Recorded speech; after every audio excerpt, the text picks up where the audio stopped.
They took ordinary college students, kids who'd never hurt anyone, and split them in two. Half became prisoners, half became guards. It was all fake. A basement, a pretend jail. Everyone knew it wasn't real. It was supposed to last 2 weeks. They had to shut it down in 6 days. Because something happened in that basement that nobody planned. The guards turned cruel. The prisoners broke down.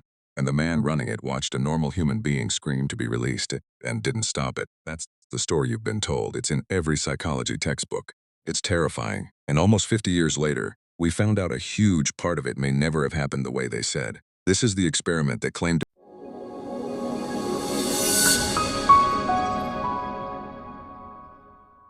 To understand why this experiment haunted the world for half a century, start with how real they made it feel.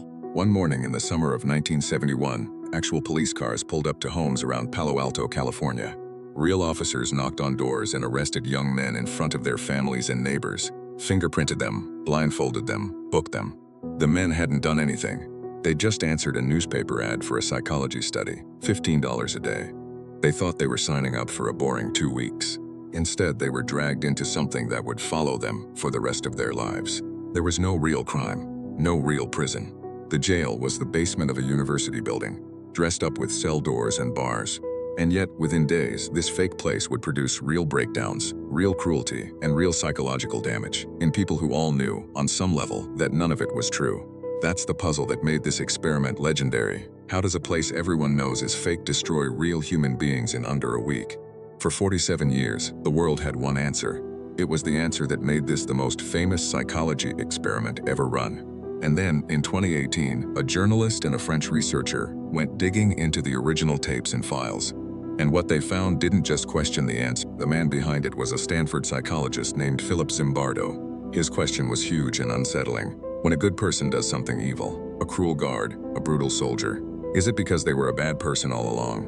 Or can the situation itself turn anyone into a monster? To find out, he built a prison. 20-something young men, mostly college students, screened to be normal and healthy. Then, with the flip of a coin, each was randomly made a prisoner or a guard. That randomness was the entire point.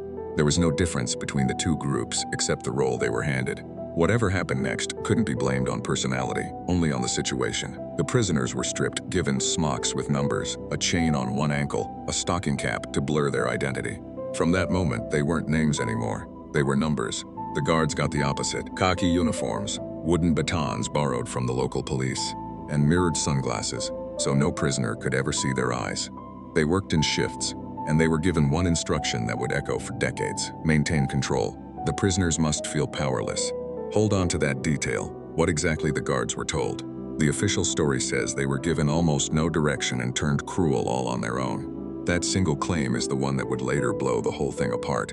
But in 1971, with the cameras rolling and the cells locked, the experiment was about to spiral faster than anyone expected. It didn't take days for things to turn, it took hours.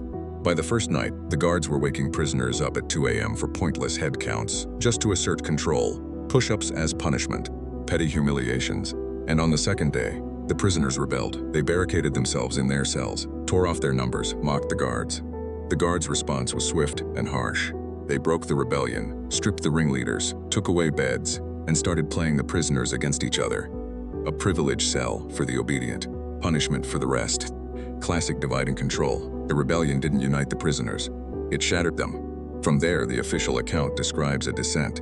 Some guards, the story goes, grew genuinely sadistic, inventing crueler and crueler punishments, especially at night when they thought no one important was watching. The prisoners, meanwhile, stopped acting like people in an experiment and started acting like real inmates, depressed, obedient, broken. And then came the moment that made the experiment famous. A prisoner known by his number, 86112, began to crack. He screamed. He said he was burning up inside, that he couldn't take another day, that he had to get out. To the researchers watching, it looked like a real psychological breakdown happening in real time. Proof of how fast the fake prison was destroying a real mind. He was released, but the experiment rolled on. More breakdowns followed. The basement, by the official telling, had become a genuine house of suffering, built and maintained by ordinary young men who, just a week earlier, were completely normal. Remember, prisoner. By the 5th day, the man running the experiment had a problem he didn't see. Zimbardo hadn't just been the scientist studying the prison. He'd given himself a second role: prison superintendent. He was inside his own experiment, helping run the very thing he was supposed to be objectively observing. and from inside it, he'd stopped seeing how far it had gone. It took an outsider, a young psychologist named Christina Maslach, came to observe. She looked at the prisoners being marched to the toilet with bags over their heads, at the casual cruelty that everyone inside had started treating as normal. And she was horrified. She confronted Zimbardo. She told him, in effect, that what he was doing to these people was wrong, and that he'd lost sight of it completely. She was right, and it broke the spell. The next day, day 6 of a planned 2-week study, they shut the whole thing down. The conclusion Zimbardo drew became one of the most repeated ideas in all of psychology. It wasn't bad people who did this, he said. It was the situation. Put good, ordinary humans into a system with that much power on one side and that much powerlessness on the other, and the system itself will manufacture cruelty. Anyone can become a monster. It's not about who you are, it's about where you're placed. It was a profound, terrifying, and strangely comforting idea. And it spread everywhere, into textbooks, courtrooms, even explanations for real-world atrocities.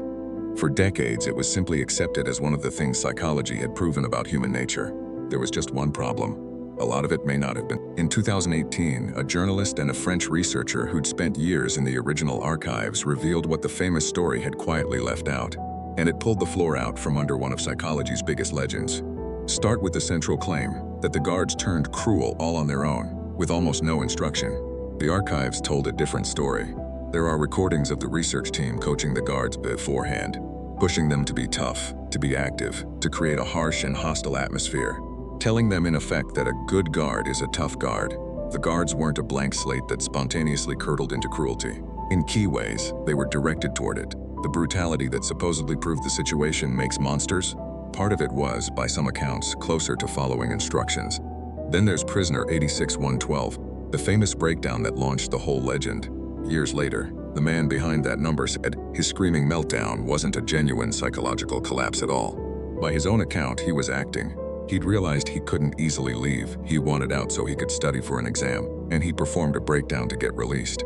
The single most iconic moment of real damage may have been a young man putting on a show, and the most notoriously sadistic guard, he later said much the same, that he was essentially play acting, treating it like an improv exercise, deliberately pushing a character to see what would happen, partly because he believed that's what the researchers wanted. It gets worse for the science. The experiment was never a controlled experiment. So what do we actually do with this? Because there are really two dark stories here, and the second one is the one that matters most to you. The first story is the one we were sold, that a situation can turn anyone into a monster. And here's the honest version. There is real truth buried in there. Powerful situations, anonymity, unchecked authority over powerless people. Those genuinely can push ordinary humans toward cruelty. We've seen it in the real world. The Stanford basement didn't invent that idea, and it didn't disprove it. What it did was oversell it. Dress a shaky, semi-staged demonstration in the costume of hard science. Which brings us to the second story, the bigger one. For almost 50 years, a deeply flawed study, with coach participants and a faked breakdown and no successful replication, was taught to millions of people as a proven fact about human nature. It wasn't hidden in some secret vault. It was sitting in plain sight, in archives anyone could have checked. So why did it survive so long? Because it was a great story. It was simple, shocking, and it told us something we secretly wanted to believe, that when people do terrible things, it's the situation's fault, not really theirs. A compelling narrative doesn't need to be true to spread. It just needs to feel true and let us off the hook. And once it's repeated in enough textbooks and documentaries, it becomes common knowledge, unquestioned, almost impossible to dislodge. That's the real weapon hiding in this episode, and it's the same one we've seen before on this channel. A story repeated often enough starts to feel like proven truth, even when the evidence underneath it is crumbling. If it can happen to the most famous experiment in psychology, they built a fake prison for 6 days, and it did damage real people. The stress was real, the ethical violations were real, and the men who lived it carried it for years. That part isn't in dispute. What's in dispute is the neat, terrifying lesson we wrapped around it, and the fact that we believed that lesson, unchecked, for nearly half a century. That's the thing about the human mind. It doesn't fall for lies because they're weak. It falls for them because they're good stories. If this rewired something for you, you'll want the next one. Because next, I'm showing you the experiment where ordinary people were convinced to deliver what they thought were deadly electric shocks to a screaming stranger, simply because a man in a lab coat told them to. Keep going. Subscribe, and let's keep pulling these threads. This is never heard.